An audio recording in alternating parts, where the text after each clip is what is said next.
Olá a todos, bem-vindos a mais uma aula aqui do curso de Mecânica Clássica 1, do período de 2020-2. Na verdade, essa é a aula inaugural do curso. Eu já havia gravado uma aula com as informações básicas sobre o curso, e essa é uma aula em que eu apresento problemas desafiadores e bizarros, como eu falei com a turma. Na verdade, eu só estou gravando a parte desses problemas, nós conversamos sobre outras coisas também na aula inaugural, mas essa lista de problemas aqui, ela aparece como uma lista de exemplos de problemas que são desafiadores. Eu falei para vocês que o grande papel do professor, na minha opinião, é motivar o aluno. Tem uma frase que eu gosto muito de falar. Aliás, outro dia eu soube que uma pessoa que eu admirava muito, uma matemática e grande educadora chamada Maria Laura Mouzinho Leite Lopes, na verdade ela foi a primeira matemática a se doutorar no Brasil, em torno de 1949, por aí. Ela também foi a primeira mulher a se tornar membro titular da Academia Brasileira de Ciências, em 51, se eu não me engano. E lendo um pouco sobre ela, outro dia, eu vi que ela gostava de falar a mesma frase que eu falei para vocês, e faz todo sentido falar essa frase aqui, é a frase de um filósofo grego que diz que a mente do aluno não é um vaso que se deve encher, mas sim uma lareira que se deve acender. Eu gosto muito dessa frase, pode parecer assim um clichê e tal, mas eu acho que é isso. O papel do professor não é tentar ensinar o aluno de qualquer maneira. Eu acho que ele precisa despertar, ele precisa acender essa chama dentro do aluno, que aí o aluno vai sozinho, ou vai com a ajuda também do professor, vai ter motivação para assistir às aulas, debater, discutir. Então, acho que é mais importante a gente que eu digo, os professores, provocarem, no bom sentido da palavra, provocarem os alunos, não dando todas as respostas, mas muitas vezes fazendo mais perguntas do que dando respostas. E a maneira que eu tenho encontrado para fazer tudo isso é botando problemas desafiadores ou discutindo alguns temas, às vezes um pouco fora do curso, em aula, ou botando esses problemas nas listas de exercício. Então, um pouco no sentido de deixar claro o que vocês devem esperar desse curso e o que eu penso que deve ser um curso, eu resolvi dar exemplos desses problemas. Alguns deles, talvez a maioria deles, serão discutidos no nosso curso, às vezes em sala de aula, às vezes como um seminário extra, uma aula gravada extra, às vezes como um problema de prova, enfim. Mas a maioria desses problemas devem aparecer no curso, e aí vocês têm uma ideia de que eu chamo de provocar ou de um problema desafiador. Às vezes ele é muito desafiador e, de fato, foi um desafio em algum momento do passado. Outras vezes ele não é tão desafiador, mas é muito curioso, um problema meio bizarro. E outras vezes ele é um problema famoso até do ponto de vista histórico, porque foi o marco inicial de alguma teoria que começou ali com aquele problema. Então, tem vários tipos e eu pretendo aqui apresentar alguns desses problemas para vocês terem uma ideia do que esperar das nossas listas, vamos dizer assim. Okay? Então, eu vou começar falando desse probleminha, desculpa, gente, desse probleminha das 3 formigas. É uma espécie de charadinha, mas acho legal para começar, para aquecer os motores. Então, aqui a gente tem o seguinte: são 3 formigas e elas inicialmente estão numa configuração que estão como se estivessem nos vértices de um triângulo equilátero de lado igual a L. Isso seria no tempo zero. E a condição desse probleminha aqui é a seguinte: a formiga 1 se move sempre em direção e sentido da 2. A 2 se move sempre em direção a 3 e a 3 sempre em direção a 1.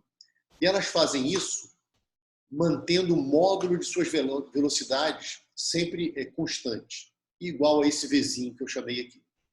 Então, a primeira pergunta é o seguinte: será que elas vão se encontrar ou vão ficar rodando aqui? Como é que é esse movimento?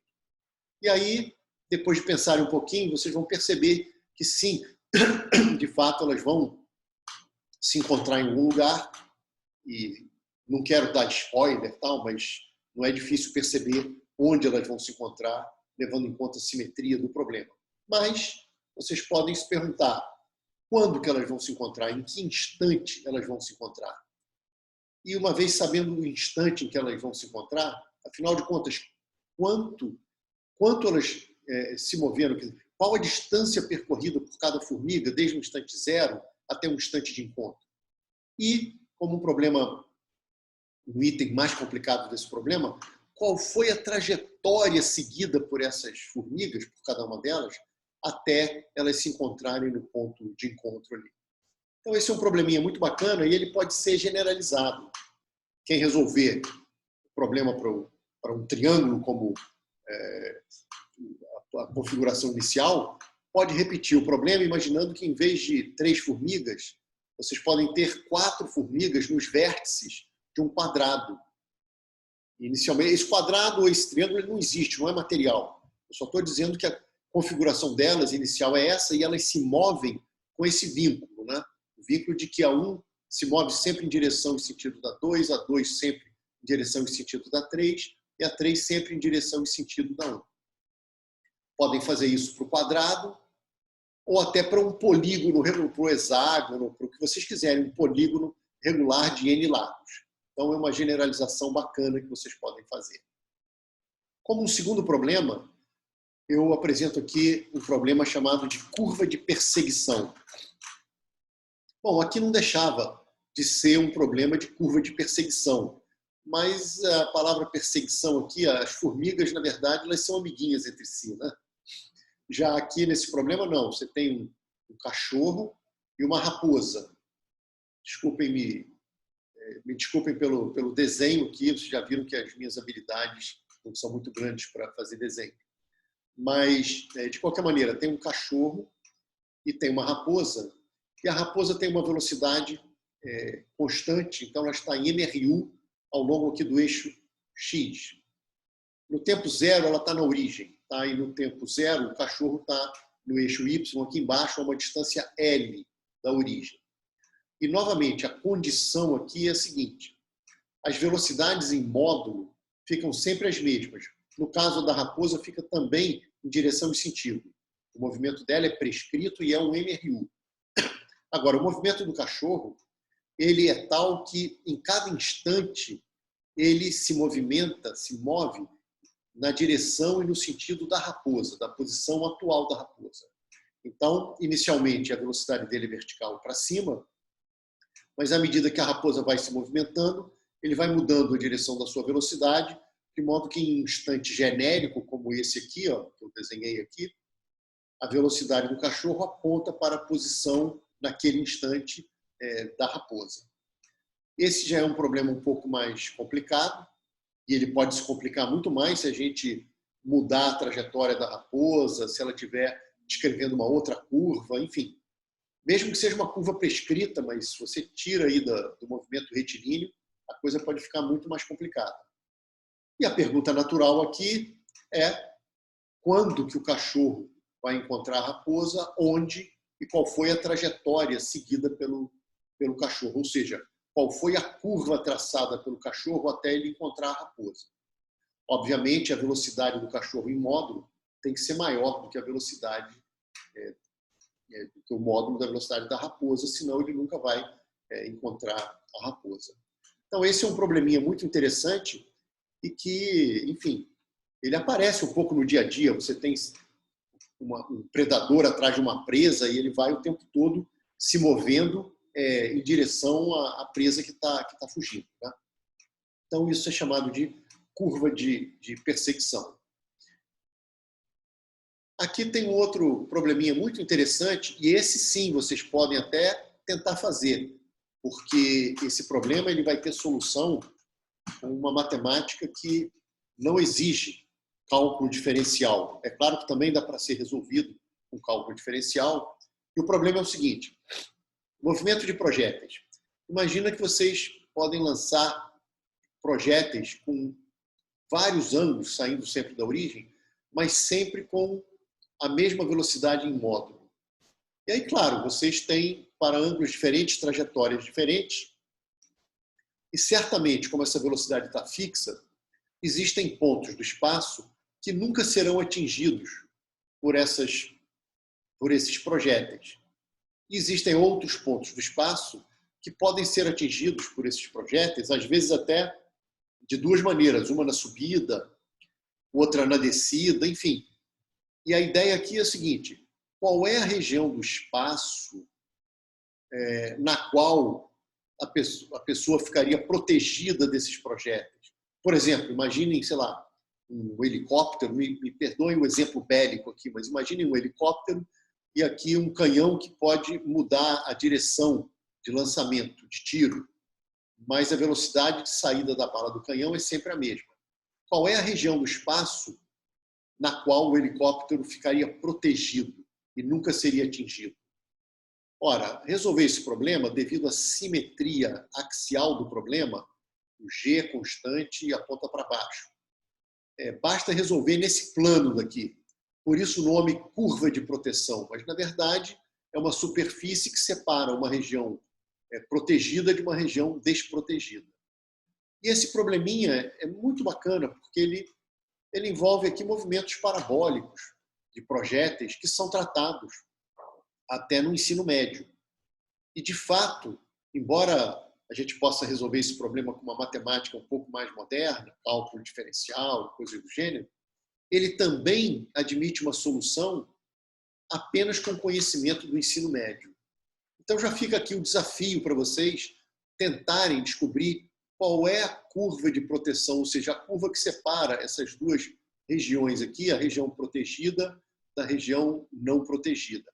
É claro que a gente pega essa curva e cria uma superfície de revolução em torno do eixo Y, porque a gente tem, na verdade, região protegida no espaço e a região não protegida. Então é um probleminha bem maneiro e que, aparentemente, ele é simples. Mas, novamente, basta a gente botar um pequeno ingrediente a mais que ele pode ficar muito complicado. Por exemplo, botem resistência do ar. Coloquem resistência do ar aqui e repitam o problema. Vocês vão ver que o problema já fica muito mais complicado. Mesmo com resistência do ar sendo linear com a velocidade. Se vocês puserem, então, um termo não linear e coisas do gênero, o problema fica muito complicado. Então, cai um pouco naquela categoria de assuntos e temas que eu estava falando na outra aula com vocês, que de repente está tudo simples e com uma pequena consideração a mais, vocês já passam e sobem para um patamar de problemas muito complicados. Isso é bacana para vocês verem que, embora vocês estejam aí, sei lá, no quarto período, coisa do gênero, vocês estão muito próximos de poderem fazer pesquisa. Tudo bem, aqui não é uma pesquisa de ponta, mas é uma pesquisa que vocês poderiam até escrever artigos em revistas pedagógicas. E eu acho que mecânica clássica é um bom curso para isso, para vocês perceberem que por muito pouco vocês já podem estar fazendo coisas que às vezes ninguém nem pensou, tá certo? Bom, então esse aqui vocês já podem tentar descobrir qual é essa curva de proteção usando só conhecimento do ensino médio. Então esse que está sendo o desafio aqui nesse problema. Como eu falei, existem problemas desafiadores e alguns deles foram problemas clássicos que marcaram a história da mecânica. Tem vários desafios, principalmente ali no século XVII, o século das curvas, que são fantásticos e foram marcos iniciais de áreas ali da física e da matemática. E, então, por si só, esses problemas já são interessantes, fora o fato de que são desafiadores também. Então, eu vou mencionar um deles agora, e já vou falar de um outro. E o primeiro deles é o problema da chamada curva tautócrona. Esse problema da curva tautócrona e o pêndulo isócrono, ele tem uma história fascinante, que certamente eu vou falar bastante dela, ou vou passar um link para vocês de algum seminário que eu tenha dado sobre o assunto. E se não tiver nenhum seminário, eu já dei mais de uma vez esse seminário, mas se não tiver uma gravação boa, eu até gravo novamente, tornando mais apropriado para a aula. Mas ele é fascinante porque tem várias coisas em jogo. Tem o acaso, tem a genialidade do personagem principal, do grande protagonista aí, que foi esse matemático, astrônomo e físico holandês Christian Huygens. E a motivação, basicamente, era a seguinte. Vocês, para medir longitude é uma coisa muito complicada. Você precisava, na época, medir bem o tempo. E aí, você precisava de relógios com muita precisão. Quando os relógios de pêndulo foram criados, aliás, o Huygens ganhou a patente pela construção do primeiro relógio de pêndulo, embora o Galileu tivesse dito que tinha feito, na verdade ele não chegou a concluir. Quem ganhou a patente do primeiro relógio de pêndulo foi o Huygens. O relógio de pêndulo foi um grande avanço, melhorou muito a precisão dos relógios, mas ainda assim a precisão não era boa. Para as navegações, uma precisão ruim, em poucos dias você já podia ter erro de centenas de quilômetros na sua posição em termos de longitude, né? Então o Huygens ficou pensando da seguinte forma: o relógio de pêndulo, a gente sabe, reza a lenda que Galileu, aos 19 anos, dentro da Catedral de Pisa, teria percebido que um candelabro oscilando com pequenas amplitudes de oscilação era isócrono, ou seja, tinha o período independente da amplitude. De fato, isso acontece. Vocês devem ter estudado isso em Física 2. Pêndulos para pequenas amplitudes de oscilação, eles têm o mesmo período, que está até escrito aqui embaixo. 2π raiz de L sobre G. L é o comprimento do pêndulo e G o módulo da aceleração da gravidade. Acontece que para ângulos maiores, o Huygens percebeu que o período dependia da amplitude de oscilação. Na verdade, ele podia ser escrito, é fácil pensar até questões dimensionais, que ele pode ser escrito como o período de um pêndulo comum vezes uma função que depende só da amplitude do movimento. E, por experimentos muito simples, que vocês podem até fazer em casa, peguem dois pêndulos idênticos, de mesmo comprimento, e botem para oscilar, primeiro com amplitudes pequenas, porém diferentes. Vocês vão ver que eles ficam bastante tempo em fase. Mas se um deles tiver uma amplitude bem diferente do outro, rapidamente eles se defasam. E não é difícil perceber que quanto maior a amplitude de oscilação, maior é o período. Então o Huygens estava preocupado com o seguinte: ora, relógios de pêndulo em alto mar, o balanço do navio devido às ondas vai fazer com que as amplitudes variem muito. E isso poderia causar imprecisão na medição do pêndulo, na medição do tempo pelos relógios de pêndulo. Então ele ficou pensando no que seria um pêndulo isócrono, ou seja, como que ele vai fazer um relógio de pêndulo que, mesmo com o balanço do mar, ele continuaria com uma boa precisão. Puxa, a ideia já é muito legal. E aí ele teve uma sacação incrível, que é a seguinte: ora, pela fórmula comum aqui do pêndulo, você vê que se o L diminuir, quer dizer, podem fazer em casa também, L's menores vão ter períodos menores, as oscilações são mais rápidas. E quando a amplitude era grande, aumentava, o Huygens já sabia que o período aumentava, como eu falei para vocês fazerem num outro experimento também.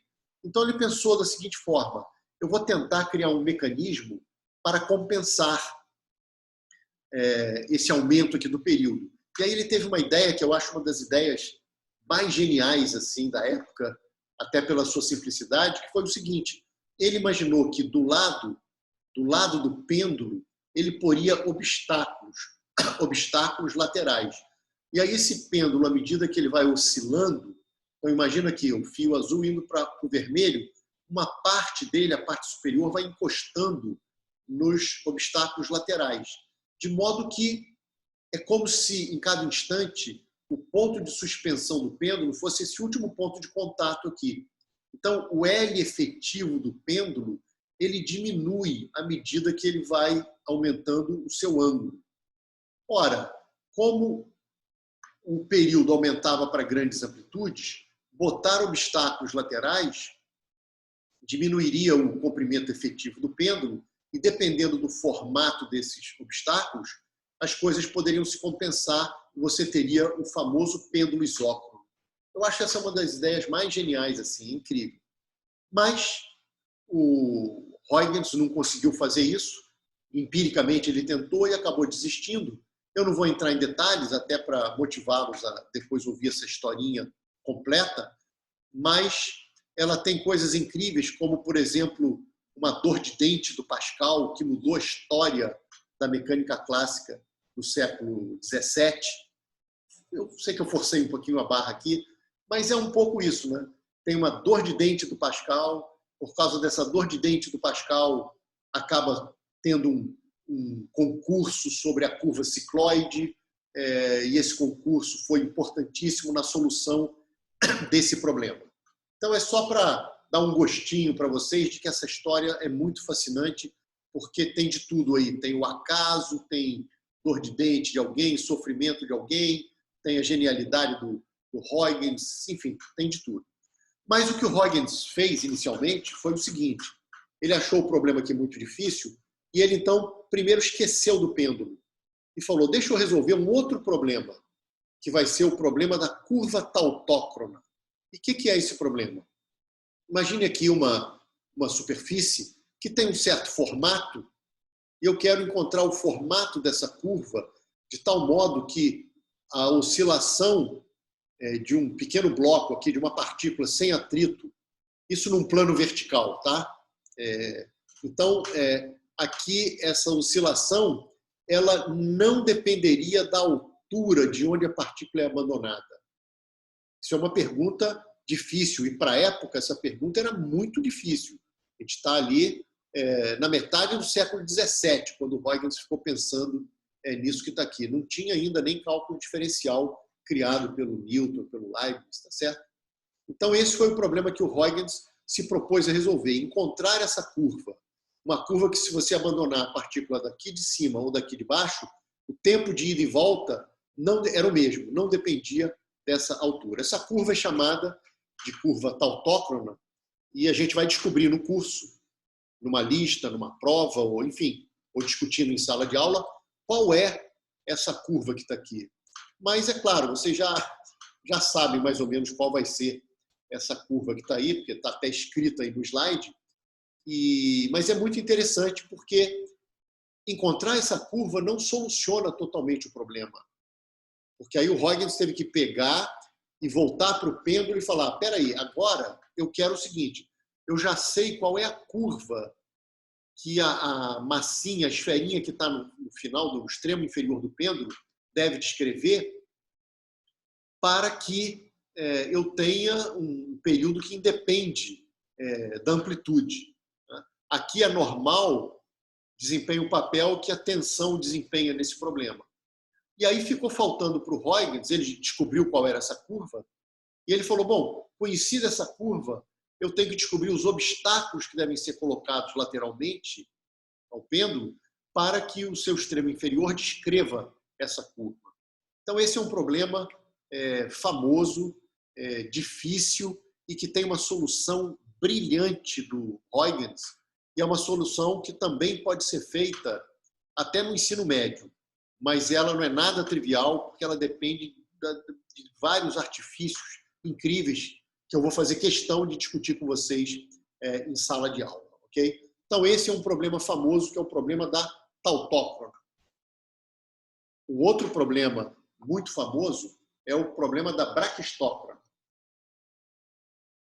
E o problema da braquistócrona, ele surgiu como um desafio, e do grego isso aqui significa tempo curto, tempo mais curto. E de que consiste esse problema? Ele foi proposto pelo Johann Bernoulli em 1696. Ele foi mais ou menos endereçado ao Leibniz. Em geral, esses problemas tinham um endereço certo. O Leibniz até pediu uns meses porque ele estava ocupado. O que acontece é que no ano seguinte ele foi resolvido pelo próprio Bernoulli, pelo Johann, pelo seu irmão Jakob, pelo Leibniz, pelo Newton e pelo L'Hopital. Parece que o Johann Bernoulli, quando recebeu a solução do seu irmão, ele percebeu que a solução dele tinha um pequeno erro. Ele se apropriou um pouquinho da solução do irmão. Isso acabou causando mais confusão entre eles. Eles ficaram muito assim, era muito atritada a relação entre eles. Mas voltando aqui para o problema, de que consistia esse problema? consistia do seguinte: imagine aqui que vocês coloquem uma superfície, ou poderia ser um aramezinho e um anel que deveria escorregar pelo arame, mas pode ser uma curva sobre a qual desliza um bloquinho, e novamente isso aqui é num plano vertical, o G é o G da gravidade uniforme para baixo, e a pergunta era a seguinte: eu tenho um ponto A e um ponto B do espaço, tá certo?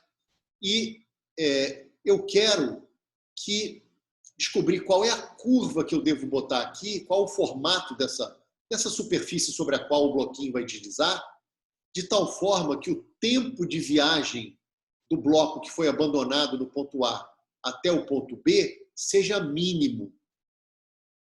E a gente poderia pensar ingenuamente que deveria ser a linha reta, já que a reta é menor, a curva de menor comprimento entre dois pontos, né? Mas aqui a gente não quer menor comprimento, a gente quer menor tempo. Mas poderíamos pensar que é uma reta ou um círculo, mas não vai ser nem a reta nem o círculo. E esse era o problema, descobrir a braquistócrona, qual era a curva braquistócrona. E esse problema ele é considerado um marco inicial do chamado cálculo das variações, cálculo variacional, porque, na verdade, se trata aqui de encontrar máximos e mínimos, no caso mínimo, do que se chama de um funcional, ou seja, uma função que no seu domínio tem uma função também. Deixa eu explicar melhor isso. Qual é o tempo gasto para ir de A até B? Ora, peguem aqui um pequeno intervalo de tempo, dt, numa posição genérica aqui do bloquinho, e o tempo dt para caminhar um comprimento de arco ds é pegar ds e dividir pela velocidade que o bloquinho tem nesse intervalo. Isso aqui seria o dt gasto. Eu tenho que integrar isso desde A até B, porém, eu tenho que especificar ao longo de que curva eu estou fazendo isso, porque isso é importante para saber a velocidade, esse tipo de coisa, entendeu? Eu tenho que seguir a curva que eu estou considerando.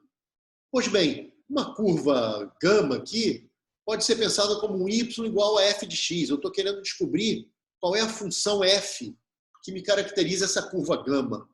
Então, nesse sentido, o tempo de voo de A até B, ele depende do caminho seguido pelo bloquinho de A até B. E como esse caminho é especificado por uma função, né, essa função vai te dar qual é a curva, né?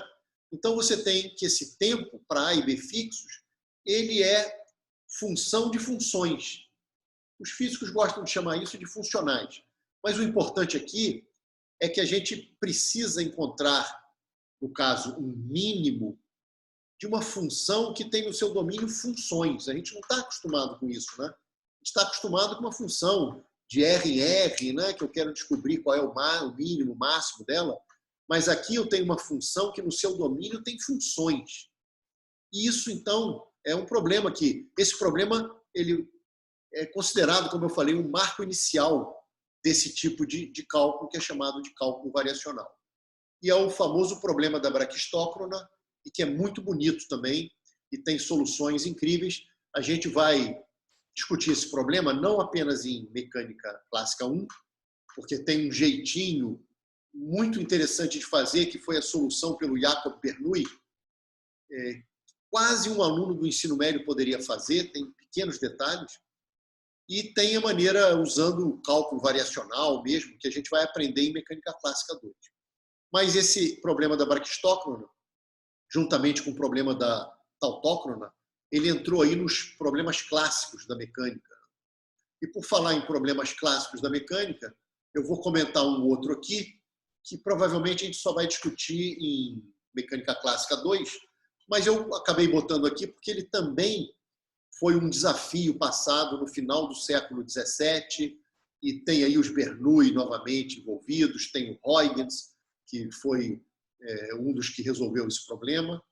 Na verdade, esse problema daqui é o seguinte: é um fio homogêneo e flexível sob a ação da gravidade.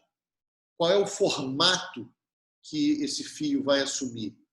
Esse é um problema bem comum. A gente olha para a rua, vê fios pendurados e tal, presos pelas extremidades, e eles estão formando basicamente essa curva, que ganha o nome de catenária, e catenária que tem a ver com latim, de uma cadeia, uma corrente que está ali, né? Uma corrente formaria isso que está aqui também, né? Mas a gente vai descobrir qual é essa curva quando a gente solucionar esse problema. E esse problema é muito bonito também, ele tem uma história bacana. O Galileu achava que era uma parábola, e o Huygens, bem novinho, aos 17 anos mais ou menos, ele mostrou que não era uma parábola, mas ele gastou mais uns 45 anos para conseguir, em 1690, resolver e dizer qual era a curva catenária, que a gente vai ver qual é. A gente vai resolver esse problema, provavelmente em mecânica 2, mas nada impede que a gente discuta em mecânica 1 também. O importante é estar todo mundo animado, né? Motivado para pensar em física, pensar em soluções alternativas e por aí vai. E esse problema ele é muito bacana porque a curva catenária ela é importante em várias situações. Uma delas é até nas construções de catedrais. Os arcos feitos com a curva catenária, parece que eles têm uma distribuição de tensões muito, muito bacana. Então, tem várias catedrais pelo mundo que têm arcos feitos com catenárias, né? O Gaudí, né? aquele espanhol, né? Arquiteto espanhol, que projetou lá a Sagrada Família, aquela catedral linda, maravilhosa, cheio de arcos de catenária. Tem várias outras construções do Gaudí que ele usa catenária, e tem várias outras construções mundo afora que usam catenária. Mas aqui tem uma outra aplicação muito, muito interessante e que talvez vocês não pudessem passar por um curso de física sem o conhecimento do que eu vou falar. Isso aqui é uma informação muito relevante para a vida de vocês, que é o seguinte: imagine que vocês quisessem fazer uma bicicleta de rodas quadradas. Sei lá, fosse um pouco excêntrico e falasse, não, a minha bicicleta eu quero que tenha roda quadrada, mas eu não quero sentir nenhum solavanco, eu quero me mover suavemente, mesmo dirigindo uma bicicleta de rodas quadradas. Obviamente, o chão não pode ser plano, né?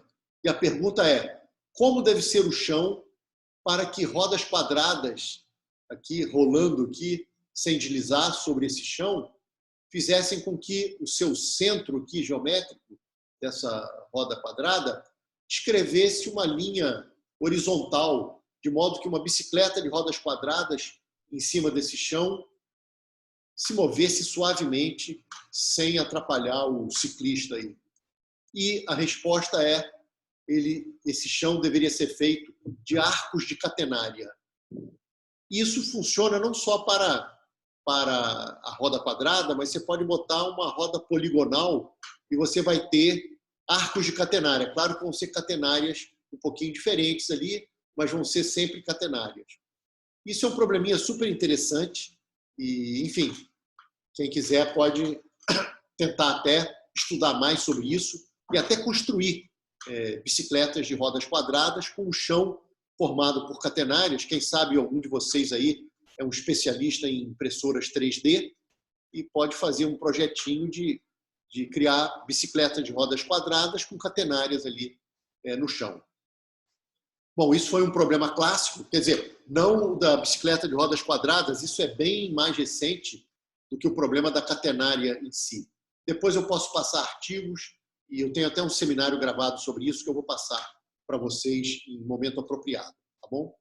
Um outro probleminha aqui é um problema que eu adoro e que eu comentei até lá na aula que eu gravei de informações sobre o curso, que é o problema inverso, em uma dimensão. Vocês aprenderam em Física 1 que se vocês tiverem um movimento unidimensional descrito por um poço de potencial, necessariamente o movimento aqui, dado uma energia mecânica desse tipo aqui, é um movimento oscilatório. Se esse poço for parabólico, o movimento é o movimento do oscilador harmônico. Mas num poço qualquer, eu não falei que isso é um poço parabólico, é um movimento oscilatório. Dado uma energia mecânica, vocês têm os chamados pontos de retorno, que são as interseções de E com U de X, e pode-se mostrar, nós mostraremos isso no curso, mas provavelmente vocês viram isso em Física 1, mas se não viram isso aqui, fiquem tranquilos, sai em poucas linhas da conservação da energia mecânica, mas repito, nós faremos novamente, o período das oscilações nesse poço de potencial caracterizado pela função energia potencial U é dado por essa expressão. E eu fiz questão de desenhar em vermelho aonde aparece a energia. A energia aparece no integrando e ela aparece no x1 e x2 porque quando você muda a energia, você muda os pontos de retorno. Então, essa integral depende da energia, não só nesse E que está dentro da raiz, como também nos seus pontos de retorno. Então, é bastante natural vocês esperarem que o período das oscilações sejam dependentes da energia. E, de fato, isso, em geral, é o que acontece. Vocês até conhecem um caso em que essa função da energia é uma função constante, que é o oscilador harmônico. Ou seja, o oscilador harmônico é um caso muito interessante que, se vocês colocarem aqui o meio de kx2, há uma conspiração bacana e esse período aqui não depende da energia. Mas, em geral, o período depende da energia. Só que acontece o seguinte, dada essa função U, ou seja, dado o poço de potencial, fica determinado univocamente essa função tal, que é só botar aqui, descobre x1 e x2 e calcula essa integral. Sai a função tal de E. Beleza, então U determina univocamente tal. Mas será que a recíproca é verdadeira? Ou seja, se vocês conhecerem a função período das oscilações de um sistema unidimensional, vocês podem garantir qual era a energia potencial e, portanto, a força no sistema que gerava aquela função período? Dito de uma outra forma, num exemplo mais simples, será que o oscilador harmônico, que o potencial meio de kx2, é o único poço para o qual o período das oscilações não depende da amplitude? E a gente vai ver que a resposta é não. Esse é um problema inverso, porque agora a pergunta que eu quero responder não é, dada a força ou a energia potencial, descobrir características do movimento, e sim, conhecidas as características do movimento, inferir alguma informação ou descobrir qual foi a força que provocou tais características. Por isso que eu chamo de um problema inverso. Esse é um problema pouco discutido nos cursos de mecânica e é um problema lindo, que a gente vai descobrir que existe uma infinidade de potenciais associados à mesma função período. Tá bom? Então é muito bacana. Isso está discutido logo nas primeiras páginas do Landau. Tá bom? Mas a gente vai discutir isso em detalhe. Um outro tópico aqui, isso não é exatamente um problema, isso é um tópico, é o chamado Teorema de Bertrand, de 1873. É um teorema lindo, que é muito pouco discutido nos livros de mecânica. Eu já comentei rapidamente na aula que eu gravei para vocês sobre informações do curso, que esse teorema ele afirma o seguinte, que dentre todos os potenciais centrais possíveis, só há dois deles para os quais todas as órbitas limitadas são fechadas. E são eles o potencial de Kepler e o potencial do oscilador harmônico. Caramba! Aí vocês vão começar a pensar, nossa, realmente quem botou aí o potencial de Kepler, quem escolheu isso para funcionar, para o mundo funcionar, escolheu muito bem escolhido, porque dentre todos eles, só esses dois é que fecham as órbitas, quaisquer que sejam as condições iniciais, desde que as órbitas sejam limitadas. Eu digo isso porque no Kepler vocês têm órbitas não limitadas, e aí, claro, elas são órbitas que não faz sentido nenhum perguntar se elas fecham. É muito importante esse teorema. Bom, já que ele diz que só esses dois é que fecham órbita, vamos olhar lá no problema de Kepler. Né? No caso das órbitas limitadas, elas são elípticas. E a gente vai aprender, quando resolver esse problema das órbitas elípticas, a gente vai aprender que tem um outro vetor aí, que vocês conhecem a energia como uma constante de movimento e o momento angular, por ser um problema central. Mas a gente vai aprender que tem um outro camarada aqui, na verdade, se ele é vetorial, são três componentes dele, que são constantes, que é o chamado vetor de Laplace-Roussel, dado por essa expressão, que é o produto vetorial do momento linear pelo momento angular, menos KMR chapéu, onde K é aqui, está definido na força. Seria a constante G, Mzão e Mzinho. Pode-se mostrar, gente, que dAdt é zero no problema de Kepler. Então, esse A é um vetor constante. Pode-se mostrar também que o módulo dele está ligado com a excentricidade da órbita, ou seja, se essa elipse é mais achatadinha ou menos, ou se, em vez de elipse, é até uma hipérbole ou uma parábola, tá certo? Que também são soluções para o problema de Kepler.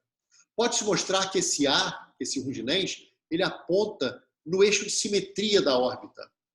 Pode ser para a órbita aberta também, mas eu vou pensar na órbita fechada. E na órbita fechada, que é a elipse, o eixo de simetria é o eixo, do semi-eixo maior aqui da órbita. Então, eu estou desenhando por uma seta vermelha esse tal vetor de Laplace-Runge-Lenz. E por que eu estou falando tanto dele? Pelo seguinte, quando é o problema de Kepler sozinho, essa órbita não precessa, ela é fechada. E ele é uma constante, já que ele orienta a órbita, ele não pode mudar de direção, porque a órbita é fechada. Se ele mudasse de direção, a órbita estaria se movendo, precessando. No entanto, se eu quiser perturbar o problema de Kepler, somando uma outra força além da força inversa do quadrado, o que vai acontecer? E muitas vezes, essa órbita perturbada vai sofrer precessão. E calcular a velocidade de precessão vai significar calcular a velocidade com que esse vetor gira na média, numa média temporal aí, entendeu? Então, esse vetor, ele é interessante não só no próprio problema de Kepler não perturbado, por conta dessas características que nós veremos ao longo do curso, mas também nas órbitas perturbadas, como eu já vou falar no slide seguinte. Mas como eu desenhei ele aqui, eu já estou falando um pouco da importância desse vetor, que não será mais uma constante de movimento quando eu perturbar a órbita, que ele só é constante de movimento no problema de Kepler. Antes de mudar o slide, só quero lembrar um outro tópico que nós vamos abordar no curso, que é a chamada equação de Kepler temporal, que apareceu lá nessa obra do Kepler, publicada em 1609. Foi aqui que ele colocou, que ele enunciou pela primeira vez, a primeira e a segunda leis. Né? E a terceira lei demorou mais tempo, tá? Mas aqui aparece a primeira lei e a segunda lei. E ele acaba enunciando essa equação só com palavras, onde esse psi é um ângulo chamado de anomalia excêntrica, que a gente vai entender o que ele é ao longo do curso. Mas, para você encontrar a solução temporal, ou seja, é muito comum nos livros, e a gente também vai fazer isso, eliminar o tempo da história e encontrar as órbitas, né? Como está desenhado aqui. Dado um ângulo com esse eixo horizontal aqui, eu saberia onde está a partícula. No entanto, saber o R como função de θ não me dá a posição do planeta como função do tempo. Dado o tempo, qual é o θ e qual é o R? Caramba, isso aí não está solucionado assim nos livros usualmente utilizados nos cursos. E essa equação enunciada pelo Kepler, com palavras, ela nos dá uma equação que, se você inverter e descobrir quem é o psi como função de t, esse psi está associado com o ângulo da órbita lá. E aí você conseguiria dizer a posição como função do tempo. Só que inverter o psi aqui, nossa, tem psi aqui fora e tem o psi dentro de um seno. Você não consegue fazer isso. Isso aqui é uma equação transcendental. Então, essa é uma equação muito complicada de se resolver. Existem várias soluções, tentativas de solução. Eu vou só terminar esse assunto dizendo que a tentativa de resolver essa equação gerou matemática nova ao longo do tempo. Muitos métodos de aproximação foram criados para se resolver esta equação, que é uma equação transcendental. Bom, e com essa equação transcendental, por exemplo, vocês podem resolver um probleminha que eu acho fascinante, que eu chamei de problema do astronauta faminto, e que também vocês não poderiam passar pela vida sem saber resolver esse problema, né? Vai que um dia vocês estão no espaço e um precisa passar um sanduíche para o amigo não morrer de fome, e vocês têm que saber como fazer isso. Então, precisam resolver esse problema. Ele é um problema bem difícil de ser resolvido, mas como ele vai envolver tempo na história, porque tem um astronauta aqui, dois astronautas numa mesma órbita circular em torno da Terra, por exemplo, Um deles tem um sanduíche e outro não. Esse é o faminto e esse tem que passar o sanduíche para esse daqui. É claro que existem infinitas maneiras de se fazer isso. Dependendo do ângulo que você escolha para lançar o sanduíche, você vai fazer isso com uma velocidade diferente. A gente pode imaginar o lançamento radial, só para tentar simplificar um pouco mais. E ainda assim o problema é muito complicado. Eu vou até passar um artigo para vocês lerem ao longo do curso, e aí vocês vão precisar do seguinte, da equação de Kepler temporal. Por quê? Porque a condição para o sanduíche chegar no amigo que está no astronauta faminto é que o tempo que esse sanduíche demora indo numa órbita que aí será elíptica, até voltar a cruzar com a órbita circular antiga, original, tem que ser o tempo que o astronauta faminto demora para chegar até aqui. Só que esse tempo, para ele chegar até aqui, você conhece, porque conhece a órbita dele. Agora, o tempo para o sanduíche se afastar e depois voltar até uma direção, uma distância radial r, para vocês descobrirem esse tempo, isso envolve solução temporal do problema de Kepler. E envolve, então, a famosa equação de Kepler. Então, a gente pode tentar querer aprender, se motivar a aprender a equação, chamada equação de Kepler, que é uma equação transcendental, como motivação para o probleminha do astronauta faminto. Tá? E aqui, como problema de Kepler perturbado, o nome já está dizendo, você perturba o problema de Kepler. Perturbar o problema de Kepler é somar uma outra força que seja pequenininha comparada com a força de Kepler, pelo menos na região do movimento em consideração, e essa perturbação pode ser ter várias origens aí, pode ser a resistência do ar no movimento de um satélite terrestre, ou pode ser, como eu já mencionei na outra gravação, a influência dos outros planetas sobre um dado planeta, por exemplo, sobre Mercúrio. Né? Isso foi calculada a precessão causada na órbita de Mercúrio devido a todos os outros planetas. Só que, por volta de 1859, o pessoal mediu com mais precisão e viu que havia uma discrepância entre o observado e o previsto teoricamente. Havia uma precessão grande causada pelos outros planetas, mas havia uma pequena diferença da ordem de 43 segundos por século que estava faltando e não batia com o experimento. E a precisão da época, por incrível que pareça, era suficiente para mostrar que não havia acordo entre teoria e experimento. E esse acordo só foi restabelecido quando se consideraram efeitos da relatividade geral. Então, correções advindas da teoria de Einstein da relatividade geral é que, ao serem levadas em consideração, geraram esses 43 segundos por século a mais na velocidade de precessão de Mercúrio. Então, esse é um problema que eu vou fazer questão que a gente resolva em sala ou numa lista ou mesmo numa prova, utilizando o método do vetor de Ruggius-Lenz. Eu acho que todo mundo vai ficar orgulhoso de conseguir chegar ao fim de uma conta e encontrar lá um valor próximo de 43 segundos por século, que é um dos resultados mais importantes de comprovação experimental da teoria da relatividade geral. E é bacana para o aluno fazer uma conta e chegar nesse resultado. Tenho certeza que nesse dia ele vai chegar lá no jantar com os pais, com a família, irmãos, e vai falar, olha, hoje eu calculei um valor muito importante que teve uma história muito bacana aí que ajudou na confirmação da teoria da relatividade geral do Einstein. E como um último exemplo, já que eu me estendi demais nessa aula, tem o chamado problema da montanha russa caipira.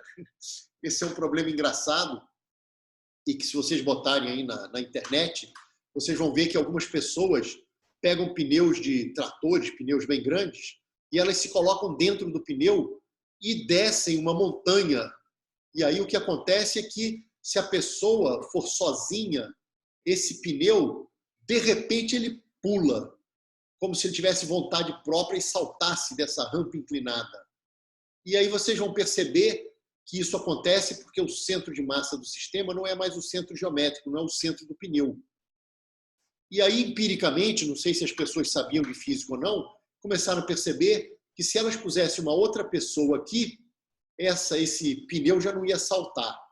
Então, é isso, é um problema muito interessante. Esse é um problema só provocador aqui, que provavelmente a gente não vai analisar, pelo menos em mecânica 1 não, talvez em mecânica 2 usando formalismos mais poderosos, mas ele é fácil de ser compreendido conceitualmente. A gente pode discutir um dia, numa aula de quinta-feira, esse problema conceitualmente. Por que que esse pneu com um pesozinho aqui, ou com uma pessoa aqui, ele de repente pula, ele salta daqui? E ele é chamado, então, de montanha-russa caipira. Aliás, eu até sugiro, quem sabe, não dá para fazer um experimentozinho simples em casa, pegando um pneu menorzinho, alguma coisa equivalente a um pneu, e botando um peso para tornar aqui o centro de massa, levar o centro de massa para fora do centro, e uma rampa inclinada, e filmar isso. De repente, o cara está girando e dá um salto, né? Isso seria uma coisa bacana de se fazer. Bom, pessoal, eu já demorei bastante aqui, passei bastante do tempo. Espero que vocês tenham gostado e tenham ficado motivados por algum ou alguns desses problemas e tentem fazer com que isso motive vocês para o nosso curso. Tá? Muito obrigado pela atenção e até a próxima.